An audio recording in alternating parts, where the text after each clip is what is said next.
Shalom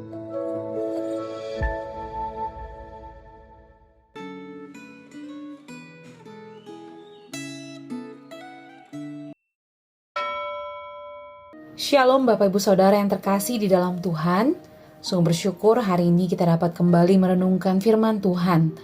Firman Tuhan hari ini dengan tema Raja yang ditaklukkan, Raja yang tak tampak. Sebelum kita memulai perenungan firman Tuhan pada hari ini, mari kita berdoa. Tuhan, kami sungguh bersyukur kalau pada hari ini kami kembali mendapatkan kesempatan untuk merenungkan firman-Mu. Kiranya Engkau yang boleh membuka hati dan pikiran kami, agar kami dapat mengerti isi hati-Mu dan menjadikan firman-Mu sebagai pelita dan terang di dalam kehidupan kami. Terima kasih Tuhan, hanya di dalam nama Tuhan Yesus Kristus kami berdoa dan mengucap syukur. Amin. Firman Tuhan pada hari ini terambil dari Daniel 4. Saya akan membaca dari Daniel 4 ayat yang ke-37. Demikian firman Tuhan. Jadi sekarang aku, Nebukadnezar, memuji, meninggikan dan memuliakan Raja Sorga, yang segala perbuatannya adalah benar, dan jalan-jalannya adalah adil, dan yang sanggup merendahkan mereka yang berlaku congkak. Bapak Ibu Saudara, ada satu penyakit yang dapat menjangkiti siapapun, baik raja maupun rakyat, pemimpin maupun pelayan, yaitu kesombongan. Raja Nebukadnezar adalah simbol manusia yang merasa dirinya tak terkalahkan. Ia telah menaklukkan bangsa-bangsa, membangun kota megah, dan memerintah dari istana Babel yang memesona dunia. Dari balkon istananya ia berkata dengan congkak, "Bukankah ini Babel yang besar, yang dengan kekuatan kuasaku dan untuk kemuliaan kebesaranku telah kubangun menjadi kota kerajaan?" Kata aku menjadi pusat seluruh kehidupannya. Ia tidak sadar bahwa setiap detak jantung dan nafas yang keluar dari hidungnya pun adalah pemberian Allah. Di puncak kejayaannya, Allah merendahkan dia agar ia mengenal Raja yang sesungguhnya. Allah memberi Raja Nebukadnezar sebuah pelajaran yang tidak akan ia lupakan. Ia dijadikan seperti binatang yang makan rumput, hidup di padang, dan kehilangan kewarasan.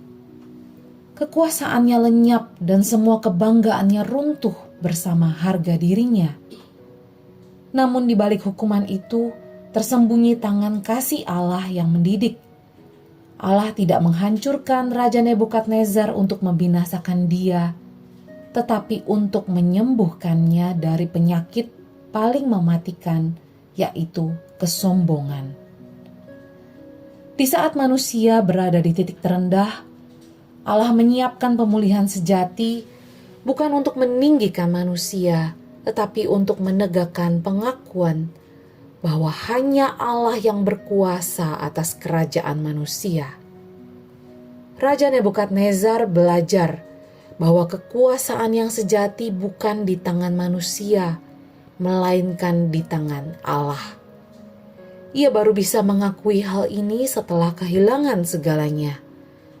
Dalam pengakuannya yang indah, ia bersaksi, "Tetapi setelah lewat waktu yang ditentukan, aku, Nebukadnezar, menengadah ke langit dan akal budiku kembali kepadaku.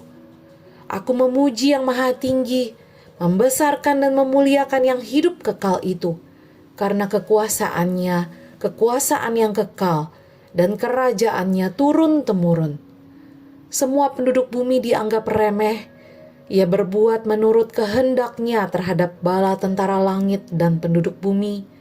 Tak seorang pun dapat menolak tangannya dengan berkata kepadanya, 'Apa yang kau buat?' Inilah titik baliknya. Raja yang ditundukkan akhirnya menemukan kebebasan sejati, bukan ketika ia berkuasa atas dunia, tetapi ketika ia tunduk kepada Raja yang berkuasa atas segalanya. Kisah Raja Nebukadnezar adalah peringatan dan penghiburan bagi kita bahwa Allah dapat merendahkan yang sombong, dan bahwa Allah juga dapat meninggikan yang rendah hati. Apakah ada bidang hidupku yang membuatku berkata dalam hati, "Ini semua karena aku"? Mari kita berdoa. Bapa di dalam surga, kami sungguh bersyukur untuk firman-Mu yang telah kami dengar, yang mengingatkan kami bahwa kami seringkali seperti Nebukadnezar.